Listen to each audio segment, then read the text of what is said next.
election promise. He had assured voters that Newsvideo would be merged into the newly formed NDR district.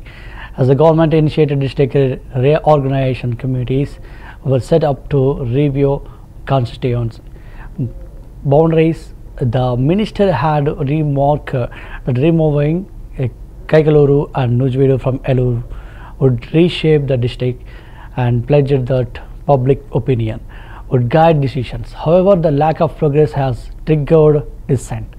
Lawyers and citizens led by the Newsvideo bar associations are preparing to the protest outside the minister's office, demanding clarity and accountability. The issue has reignited concerns about the transparency and regional representation in the district restructuring process.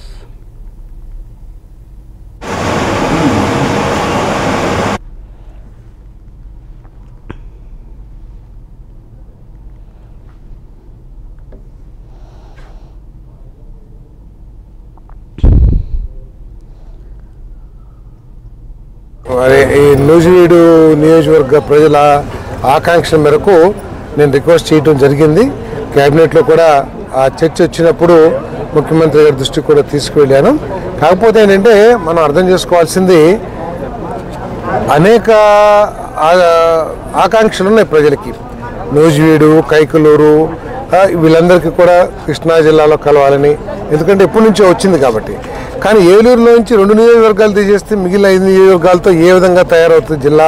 So అనేక విషయాల్ని మరి committee పరిశీలిస్తూ ఉంది.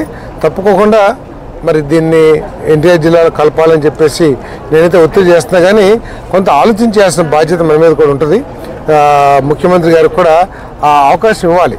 అంటే అన్ని ప్రాంతాలని చూసి ప్రజల ఆకాంక్షను దృష్టిలో పెట్టుకుని అన్నిటి కూడా దృష్టిలో పెట్టుకుని తగు నిర్ణయం తీసుకుంటారని చెప్పి కూటమి ప్రభుత్వం ఏర్పడిన దగ్గర నుంచి కూడా మేము మన మంత్రివర్యులైనటువంటి కొలుసు పార్థసారథి గారికి నూజివీడుని ఎన్టీఆర్ జిల్లాలో కలపాలని చెప్పి అడుగుతూనే వస్తున్నాం. అయినప్పటికీ కూడా మన కమిటీ ఏర్పడిన తర్వాత అక్కడ పాజిటివ్గా మన దగ్గర నుంచి సంకేతాలు వెళ్ళలేదని తెలిసి ఈ ఉద్యమాన్ని చేపట్టడం జరిగింది. ఈ ఉద్యమంతో నూజివీడు ప్రజలందరూ కూడా సమైక్యత పాటిస్తూ ముందుకు తీసుకెళ్లి నూజివీడుని ఎన్టీఆర్ జిల్లాలో కలిపేందుకు అందరూ కలిసి రావాలని చెప్పి ఈ సందర్భంగా కోరుతున్నాం.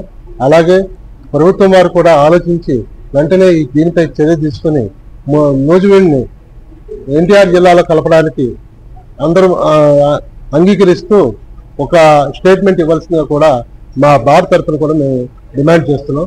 నూజివీడుకు సంబంధించిన నూజివీడు నియోజకవర్గంలో జరిగిన ఎన్నికల ప్రచారంలో గౌరవనీయులు ముఖ్యమంత్రి గారైన శ్రీ నారా చంద్రబాబు నాయుడు గారు, అలాగే స్థానిక శాసనసభ్యులు, అలాగే లోకల్ గా ఇక్కడ మినిస్టర్ గారైన కొలుసు పార్థసారథి గారు, వాళ్ళందరూ కూడా నూజివీడులో చిన్నగాంధీ సెంటర్ లో ఒక పెద్ద బహిరంగ సభలో నూజివీడును ఎట్టి పరిస్థితుల్లోనూ కూడా విజయవాడలో కలుపుతాము, మన నూజివీడు ప్రజల ఆకాంక్షను నెరవేరుస్తాము, మీ నూజివీడుని మేము అభివృద్ధి చేస్తాము, ఇదంతా కూడా మాది బాధ్యత అని చెప్పి బహిరంగ సభలో